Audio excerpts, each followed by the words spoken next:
2022 दिल्ली नगर निगम की बात करें तो सभी पार्टियों ने कमर कस ली है। ऐसे में बात करें भारतीय जनता पार्टी की, तो भारतीय जनता पार्टी कोई भी कसर छोड़ना नहीं चाहती 2022 के अंदर।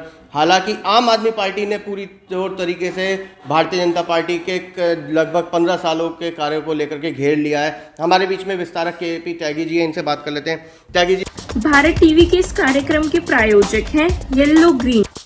सोच बदलो, कुछ अच्छा ट्राई करो। क्या कहना चाहेंगे 2022 का क्या नजर आता है? 2022 में बीजेपी ही नगर निगम में दोबारा काबिज होगी और आएगी, क्योंकि जो जितने भी कार्य हो रहे हैं जी, दिल्ली सरकार का एक कार्य कोई बता दो दिल्ली सरकार कि हमने यहाँ रोड बना दिया, हमने ये फ्लाईओवर बना दिया, हमने ये स्कूल बना दिया, कौन सा वादा पूरा किया? झूठे। बिजली पानी कोई बात वो नहीं था। एक बिजली का क्या किया? लोगों के आ रहे हैं 10-10 हज़ार, 50-50 हज़ार, 3-3 लाख के बिल। लोगों के आ रहे हैं ना, गरीब आदमी का तो नहीं आ रहा। कौन से गरीब आदमी? 200 यूनिट, वो सभी 200 यूनिट आ रहे हैं। जो 200 यूनिट के दायरे से बाहर जाएगा उसका बिल ज्यादा आएगा। आ रहे हैं 200 यूनिट नहीं आ रहे हैं। 200 यूनिट क्या है? जब केजरीवाल सरकार आई थी जी, उस समय के जो हमारे बिजली के रेट थे और आज के रेट देख लो। इसने क्या किया है? 20 रुपये किलोवाट का किराया बिजली का, मीटर का जो किराया था वो 120 रुपये किलोवाट कर दिया। उसे क्या फायदा हुआ? कुल मिलाकर के दिल्ली को जनता को इस समय कोई लाभ नहीं दिल्ली सरकार से, आपका ये कहना है? जीरो भी लाभ नहीं हुआ, उल्टा नुकसान हुआ है। कोविड के दौरान कोरोना जैसी महामारी जब रही, अभी भी चली रही है, लॉकडाउन में जो राशन बांटा, आप क्या सहमत नहीं है राशन को लेकर के? कौन सा राशन बांटा? राशन में भी घोटाला कर गया। अभी पीछे सीएजी की रिपोर्ट आई थी, 3200 करोड़ का घोटाला 3 महीने के राशन में था। ये तो नवंबर तक का। लोग 3 महीने का जब फ्री राशन सेंट्रल गवर्नमेंट ने दिया दिल्ली सरकार को, हमें एक भी आदमी मिलवा दो जिसको 3 महीने का राशन मिला हो। अभी रोहतास नगर के अंदर आप लोगों ने जो धरना प्रदर्शन किया राशन को लेकर के, क्या थी वो पिक्चर? वो पिक्चर ये थी, जो 3 महीने का राशन शुरुआत में मोदी गवर्नमेंट ने दिया था, केंद्र सरकार ने दिल्ली सरकार को, वो राशन किसी को 1 महीने का मिला और करीब करीब ज़्यादा से ज़्यादा 10% को 2 महीने का, तीसरे महीने का तो किसी को मिला नहीं। वो राशन कुछ तो स्कूलों में से उठ के चला गया, बिक गया ब्लैक मार्केट में, बाकी कुछ वहाँ पड़ा है और उसे चूहे खा रहे हैं, उसमें दीमक लग गई। कुल मिला के जनता तक वो राशन नहीं पहुँच पाया। इनके दलालों के हाथ चढ़ गया। नहीं तो ऐसे में भाजपा कार्यकर्ता जो चप्पे चप्पे पर बैठा है वो कहाँ सोया हुआ था? उन्होंने क्यों नहीं जनता के बीच में जाकर के जागरूक किया? जनता के बीच में जाके जागरूक हुआ है तभी तो उसका भंडाफोड़ हुआ है। ये बाद में हुआ है ना जी। और जो कंट्रोल इनका है, अधिकारी इनके हैं, सब कुछ इनके हाथ में है जी, तो उसमें भाजपा वाले कहाँ जाएंगे? भाजपा वालों को घुसने दिया क्या किसी ने? क्या नजर आता है 2022 अब से भी ज़्यादा हम बाढ़ जीतेंगे। और केजरीवाल जी अगर चाहते हैं ना, ये कहते हैं नगर निगम का पैसा दे दो जी। नगर निगम को पैसा क्यों नहीं देते? पिछली बार उनका तो ये कहना कि हमने तो पैसा दिया, ये इन्होंने घालमेल कर लिया। झूठ बोलते हैं। अगर झूठ पकड़ने वाली मशीन हो ना और उससे बिजली बनती हो तो शायद पूरी दिल्ली को बिल्कुल फ्री में मिल जाए, चाहे 1000 यूनिट या 2000 क्यों ना फूकता हो। केपी त्यागी जी, 15 साल के अंदर अगर भारतीय जनता पार्टी की बात करें, आम इंसान लेंटर नहीं डाल सकता, लेंटर अपने घर की छत नहीं डाल सकता, इतना बुरा हाल है। इतना सा भी बुरा हाल नहीं है। अगर मेरा घर 100 गज है जी, मैं 100 गज बना रहा हूँ, नक्शा पास करवा रहा हूँ जी, तो बनाओ ना। नक्शा पास के बावजूद भी एमसीडी वाले, पुलिस वाले, आरटीआई वाले बना नहीं सकते बिना सुविधा शुल्क दिए। अब आरटीआई वाले नक्शा पास हुआ नहीं जी, छज्जा निकाल दिया मैंने 3 फुट 4 फुट का जी, आरटीआई वाले हो गए। और बुरा मत मानना, कुछ ऐसे छोटे छोटे प्रेस वाले पत्रकार हैं, हम तेरी शिकायत कर रहे हैं कोर्ट में जाके, हम तेरी वहाँ कर रहे हैं शिकायत करके, वो भी पैसे ले जाते हैं। आज नगर निगम नहीं, वो ले रहे हैं। आज अगर एमसीडी की बात करें तो बिना मतलब आम आदमी की बात करें तो बिना बिल्डर के, बिना एमसीडी से मिले हुए मकान नहीं बन सकता। देखो, एमसीडी एक सरकारी बॉडी है जी, कोई प्राइवेट तो किसी की बपोती है नहीं। अब जो सरकारी नियम है, सरकारी नियम के अनुसार जिसको मकान बनाना, अपना नक्शा पास करवाओ। नक्शा पास होगा तो एमसीडी क्या करेगी? कुछ नहीं करेगी, आरटीआई वाला भी बैठ जाएगा। लेकिन हम उस नक्शे के मुताबिक बना नहीं रहे ना। वो आरटीआई वाले और प्रेस वाले ये तंग करते हैं, फिर उनको जाता है। नक्शा पास होने के बाद वो पैसा ले रहे हैं जी, उसको रोका जाए, उसको कौन रोके? आज देखने में आ रहा है कि हॉस्पिटल के कर्मचारी हैं उनको वेतन नहीं मिल रहा, सफाई कर्मचारी हैं उनको वेतन नहीं मिल रहा, शिक्षक जो अध्यापक गण हैं उनको पैसा नहीं मिल रहा, नगर निगम वालों को।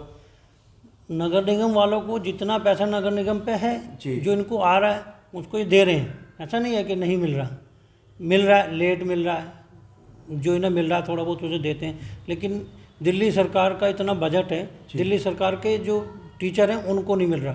दिल्ली सरकार तो अपने क्या नाम है हर पहली दूसरी तारीख में तनख्वाह मिल जाती है, लेकिन नगर निगम वालों को नहीं मिल रहा, पेंशन तक नहीं मिल रही।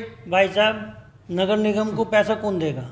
संविधान के प्रारूप के अनुसार जो दिल्ली का कानून है, नगर निगम को पैसा तो दिल्ली सरकार ही देगी ना। जब वो पैसा नहीं देगी तो कहाँ से आएगा? नहीं केपी त्यागी जी, आप दोनों की लड़ाई में पिस तो कर्मचारी रहा है। हम दोनों की लड़ाई नहीं है। और किसकी ना? और ये केजरीवाल का अपना एक झूठा वादा है, वो लोगों के साथ धोखा कर रहा है, उन गरीब कर्मचारियों के साथ धोखा कर रहा है जी। वो अपनी राजनीति के लिए गरीब कर्मचारी जो भी कर रहे हैं, जो सफाई कर्मचारी हैं और भी, उनके लिए साथ धोखा कर रहा है। अगर क्या नाम है धोखा कर रहे होते तो इतनी सीटें नहीं आती। दूसरी बार में भी जो सीटें आई हैं, लोग झांसे में आ गए कि बिजली के बिल नहीं आएंगे, सर्दियों में दिखा दिया, 2-3 महीने किसी के बिल भेजे नहीं, लेकिन 3 महीने जब जैसे चुनाव खत्म हुए, चुनाव खत्म होने के तुरंत बाद वही लोग अब लाइन लगा के बैठते हैं, कोई पार्षद के यहाँ, कोई हमारे विधायक जी के यहाँ आते हैं। मैं खुद देखता हूँ, क्योंकि मेरा 10,000 का आ गया, मेरा 15 का आ गया, मेरा 50,000। एक आदमी तो हद हो गई। ये घरेलू मीटर, झांसे की बात करें तो झांसा तो मोदी सरकार ने भी दिया था, अच्छे दिन आएंगे, 15-15 लाख खातों में आएंगे, नौजवानों को नौकरियां देंगे। 370 हटकी 15 लाख नहीं मिले, राम मंदिर बन गया 15 लाख नहीं मिले। इतने सुधार हमारे देश में हो रहे हैं, हमारी सेना मजबूत हो रही है। रोज चाइना आंख दिखाता था, आज क्या है? पाकिस्तान में सर्जिकल स्ट्राइक को 15 लाख नहीं मिले। और क्या किए? किसान बिल को लेकर के जो कांग्रेस घेर रही है, कांग्रेस को किसान हितैषी है। ये जो किसान बिल आज तक चल रहा था, अंग्रेजों ने एक कानून बनाया था, जब अंग्रेज यहाँ हिंदुस्तान में आए थे, उन्होंने बनाया था कि सरकार को ही किसान अपनी फसल बेचेगा, और वो भी एरिया वाइज, उनके अपने एजेंट थे, उनको बेचते थे। कांग्रेस आई शुरुआत में, देश आज़ादी के बाद में, इन्होंने सरकार हटा के मंडी समिति लिख दिया और कुछ नहीं किया। अब एक किसान, मैं खुद किसान का बेटा हूँ और मैं किसानी अभी भी खेती करता हूँ। मैं यहाँ आप पिक्चर क्लियर कर पाएंगे। हाँ, मैं किसान का बेटा हूँ और खेती कर रहा हूँ आज भी, यहाँ रह के भी मैं खेती कर रहा हूँ अपनी। मेरे क्षेत्र में आज मैं बागपत क्षेत्र, धान की कोई मंडी नहीं है, मैं धान कहाँ बेचूंगा?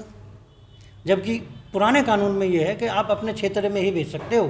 अब हम कभी गन्नौर या नरेला ले जाते हैं, बॉर्डर पे रोकते हैं लोग, पुलिस वाले रोकते हैं। अब कैसे भी किसान करके ले जा रहा है, वहाँ मंडी में हमारे रिश्तेदार हैं, उनके नाम से वहाँ हम धान डाल रहे हैं। मंडी में जाओ, मंडी में 4-4 दिन लगते हैं, 4-4 दिन 5-5 दिन किसान का धान पड़ा रहता है, वहाँ ढेरी लग गई, तो अब गेहूँ पड़ा रहा। अब इस बिल से और वो भी उसके बाद 4-5 दिन बाद वो कहता है भाई, ऐसा हाथ में लेके, भाई ये तो अब की बार कमज़ोर है तुम्हारा, ये तो रेट कम लगेगा, क्योंकि सिंगल मोनोपोली है, मंडी समिति के वही लोग हैं।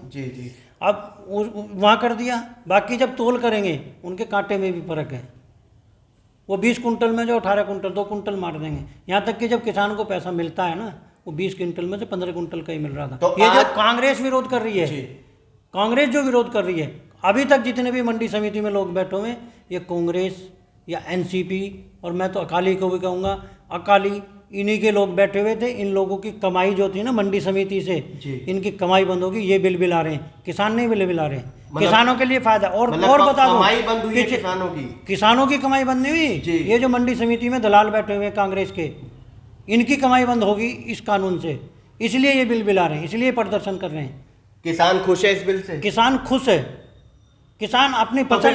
तो फिर दिल्ली के अंदर क्यों संसद घेरी जा रही है, क्यों राष्ट्रपति जी से मिला जा रहा है? अब ये तो राजनीति है कांग्रेस की, जब जिसका दुम पे पैर रखा गया, दुखती रह गए ना उनकी, तो उनकी तो कमाई खत्म होगी कांग्रेस वालों की, तो वो कुछ भी करें, राजनीति कर रहे हैं।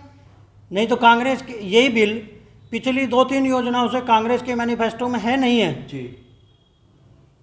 क्यों नहीं लाई कांग्रेस? कांग्रेस तो ऐसी बिल आती है, किस चीज़ पे नहीं मिला? सर्जिकल स्ट्राइक पे, उस पर बिल आई कांग्रेस। तो कुल मिलाकर के इस बिल, ये जो बिल पास हुआ है, आप बधाई देना चाहेंगे मोदी सरकार को? बिल्कुल बधाई देंगे। ये किसानों के हित का है और किसानों का बहुत बड़ा फ़ायदा होने वाला है इसमें। किसान का एक और फ़ायदा होगा, ये कहते हैं ना एक इसमें कंपनियों के गिरवी रखेगी, ऐसा नहीं है। एक किसान है,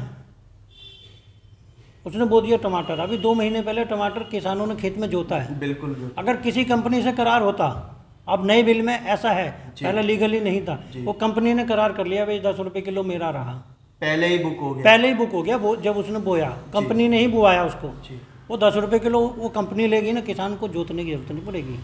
वो उसमें मर जाए, कुछ भी हो जाए, बर्बाद हो जाए, लेकिन उस किसान को उस खेत की जो मेहनत है उसका फिक्स हो गया भाई तेरा इसमें इतने किलो निकलेगा, 50,000 का हो गया, तो उसे 50,000 मिलेंगे।